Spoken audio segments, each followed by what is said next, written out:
Magandang hapon Pilipinas, mula rito sa Pag-asa. Narito na ang latest sa lagay ng ating panahon. Dalawang weather systems pa rin ang makakaapekto sa ating bansa sa mga susunod na oras. Unahin po natin itong low pressure area na huling namataan ng Pag-asa sa layong 80 kilometers west-southwest ng Puerto Princesa sa bahagi po ng Palawan.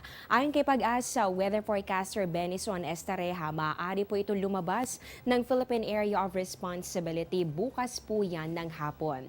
Samantala, patuloy rin ang pag-iral nitong hanging amihan o northeast monsoon na ngayon umaabot pa rin dito sa northern at pati na rin sa central Luzon. Dahil po sa combined effect ng dalawang weather systems na ito, mararanasan pa rin ang maulang panahon sa malaking bahagi ng ating bansa. Mararanasan ang maulap na kalangitan na may kasamang katamtaman hanggang sa paminsanang malalakas na pag-ulan at mga pulupulong pagkidlat pagkulog. Dito yan sa Bicol region, ganun din sa mga probinsya ng Palawan, Aurora at ganoon din dito sa Quezon. Paalala po sa mga residente ng nabanggit na lugar, posible ang pagkakaroon ng mga pagbaha o kaya naman ay pagguho ng lupa, kaya magdoble ingat at maging alerto. Inaasahan din po natin ang maulap na kalangitan na magdudulot naman ng mahina hanggang sa katamtamang pag-ulan na may kasama rin ng mga pulupulong pagkidlat pagkulog dito yan sa Metro Manila. Ganoon din sa bahagi po ng Western Visayas, Negros Island Region, Central Visayas, ganun din dito sa Caraga at sa natitirang bahagi pa ng Calabarzon at ng Mimaropa. Sa natitirang bahagi naman ng Luzon, dahil po sa epekto nitong hanging amihan, mararanasan naman ang mga mahihinang pag-ulan. At dito naman sa nalalabing bahagi po ng Mindanao, inaasahan po natin yung bahagya hanggang sa maulap na kalangitan na meron lamang chances na mga pulupulong pag-ulan o pagkidlat pagkulog. Sa lagay naman ng ating mga karagatan, nakataas po ngayon ang gale warning dito yan sa northern at sa eastern seaboard ng northern Luzon. Ibig sabihin kasama po dyan ang baybayin ng mga sumusunod: Batanes, Calayan, Babuyan, Cagayan, ganun din ang northern coast ng Ilocos Norte at Isabela. Atin pong tatandaan ang gale warning, ibig sabihin po nito hindi muna pwedeng pumalaot ang maliliit na sasakyang pandagat dahil mararanasan sa nabanggit na lugar yung maalon hanggang sa napakaalong kondisyon ng karagatan.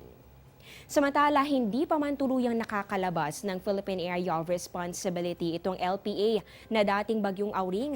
Isang panibagong LPA ang nagbabadyang pumasok dito sa loob ng ating PAR.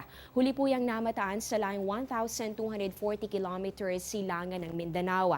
At ayon sa Pag-asa, posible po itong pumasok sa loob ng PAR bukas o kaya naman ay sa darating na Biyernes. Bagamat maliit pa naman ang tsansa na ito ay mabuo sa pagiging isang ganap na bagyo, pinapayuhan pa rin po ang publiko na magbantay sa mga pagbabago at sa updates na ilalabas ng Pag-asa. Diyan lamang po kayo, magbabalik kami matapos ang isang paalala.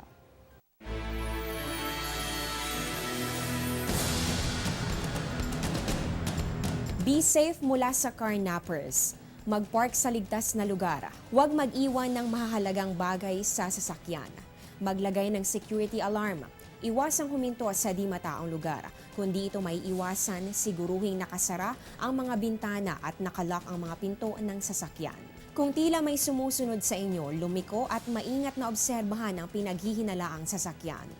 Kung nakabili ng second-hand na motor, ipasuri muna ito sa PNP Highway Patrol Group.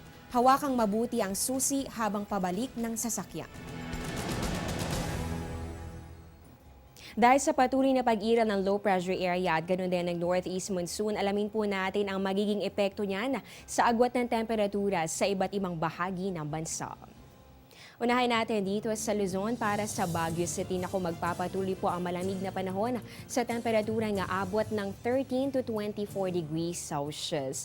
Dito naman sa Metro Manila, bahagya po mababa ang temperatura, posible lamang umabot ng hanggang 29 degrees Celsius dahil na rin po yan sa epekto ng hanging amihan. Dito naman sa bahagi po ng Legazpi, inaasahan po natin ng 25 to 28 degrees Celsius at mapapansin po ninyo dito sa Luzon ay bahagya pong mababa ang mga temperatura dahil po yan sa impluensya na dala nitong hanging amihan o northeast monsoon na patuloy na dominante dito sa ating bansa.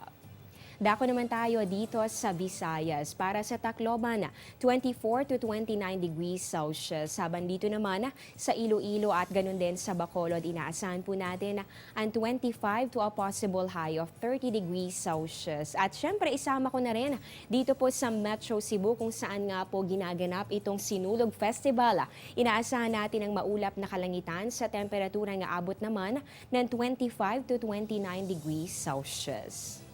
At panghuli natin dito naman sa Mindanao, sa City of Golden Friendship, Cagayan de Oro, 23 to 30 degrees Celsius. Habang dito naman sa Zamboanga, inaasahan po natin ang 23 to a possible high of 32 degrees Celsius. Yan ang latest mula dito sa Pag-asa. Manatiling nakatutok sa Panahon TV kung saan walang pinipiling panahon ang pagbibigay impormasyon. Ako po ang inyong weather lover, Amor La Rosa. Magandang hapon sa inyong lahat.